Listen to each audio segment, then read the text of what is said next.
அஸ்ஸலாமு அலைக்கும் வரஹ்மத்துல்லாஹி வரகாத்துஹு. ராகியோட பெனிஃபிட்ஸ் வந்து ரொம்ப ஜாஸ்தி.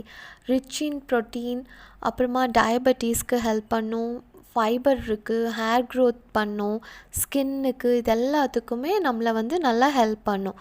அந்த ராகியில் கூழ் எப்படி செய்யலான்றது பார்த்துடலாமா? 1 கப் மாவில் 1 கப் வெல்லம் விட்டு கட்டி இல்லாமல் நல்லா கரைச்சி எடுத்துக்கணும். சட்டியில் 3 கப் வெல்லம் விட்டு கொஞ்சமாக உப்பு போட்டு லைட்டாக கொதி வந்ததுக்கப்புறமா கரைச்சி வச்சுருந்த அந்த மாவை கொஞ்சம் கொஞ்சமாக ஊற்றி நல்லா கிண்டிக்கணும். ஒரு 20 மினிட்ஸ் கிண்டினதுக்கப்புறமா நல்லா பபிள்ஸ் வரும். பபிள்ஸ் வந்ததுக்கப்புறமா ஸ்டவ் ஆஃப் பண்ணோன்னா களி ரெடி ஆகிடும்.